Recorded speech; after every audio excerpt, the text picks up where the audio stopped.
कल जो देखे थे ये दूसरा पद है उसी पाठ का। दिन जल्दी जल्दी ढलता है। हरिवंश राय बच्चन जी की जो कविता है निशा निमंत्रण, उसी में से लिया गया है। दिन जल्दी जल्दी ढलता है। इसमें कवि जो है, जिस व्यक्ति को लक्ष्य की ओर जाना है, लक्ष्य प्राप्त करना है, उस लक्ष्य की ओर उसकी आतुरता, प्राप्त करने की लालसा उसे आगे की ओर बढ़ाती है। इसी बात से लिखा हुआ ये एक सजीव चित्रण है यहाँ पे। हो जाए न पथ में रात कहीं, मंजिल भी तो है दूर नहीं। यह सोच थका दिन का पंथी, भी जल्दी जल्दी चलता है। दिन जल्दी जल्दी ढलता है। कवि कहते हैं कि हो जाए न पथ पर रात कहीं, हो जाए न पथ पथ यानी रास्ते में, रात कहीं, रास्ते में कहीं रात न हो जाए। जब हम अपने कार्य में आगे बढ़ रहे हैं रास्ते में, तो रात न हो जाए कह करके हम जल्दी जल्दी चलते हैं। मंजिल भी तो है दूर नहीं, और हम जो जिसको लक्ष्य की ओर जाना है, जिस मंजिल पे हमको पहुंचना है, वह दूर भी नहीं है।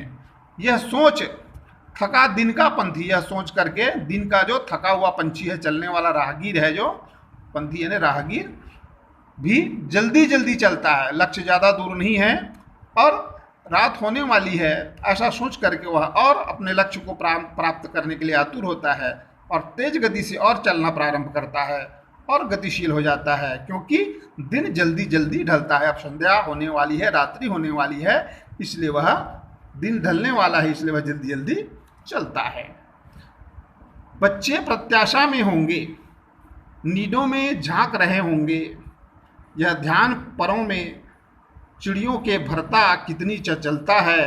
दिन जल्दी जल्दी ढलता है। अब कवि जो है चिड़ियों का उदाहरण प्रस्तुत करते हुए कहते हैं कि बच्चे प्रत्याशा में होंगे।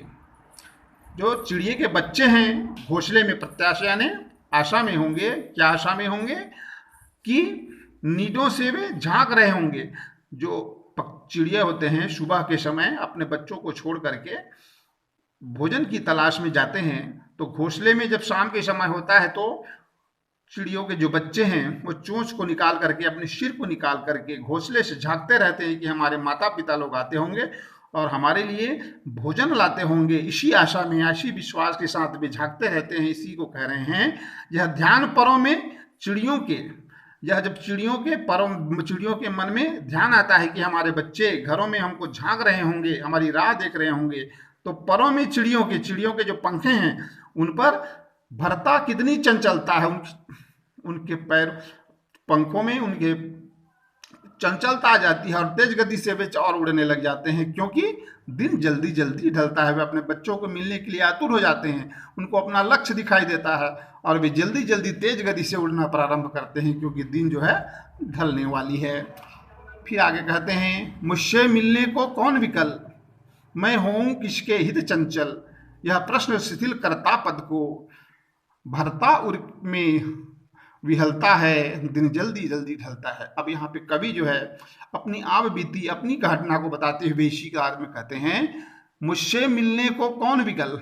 कवि यह कह रहे हैं कि मुझसे मिलने को कौन व्याकुल होगा, अर्थात उनकी जो पत्नी है वो नहीं है, इसलिए वे कहते हैं कि संसार के लोग अपने लक्ष्य को पाने के लिए अपने बच्चों से, अपने घर वालों से मिलने के लिए व्याकुल रहते हैं और तेज गति से चलते हैं, लेकिन मुझसे मिलने के लिए तो कोई है ही नहीं। मेरा तो इस जगत में, इस संसार में क्यों नहीं है, कोई विकल होगा। मैं हूँ किसके हित चंचल, मैं किसके लिए चंचल हूँ, मैं किसके लिए तेज गति से चलूँ।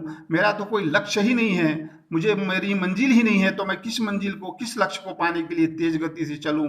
ऐसा सोच करके यह प्रश्न शिथिल करता पद को, ऐसा सोच करके यह प्रश्न मेरे पद को, मेरे पैरों को शिथिल कर देता है, निराश कर देता है। मेरे अंदर की जो चंचलता है वह समाप्त हो जाती है। तो क्या होता है, भरता उर में विहलता है। मेरे उर में, हृदय में विहलता, व्याकुलता, पीड़ा, वेदना जो है भर जाती है और मेरे पैर जो है अपने आप शिथिल हो जाते हैं।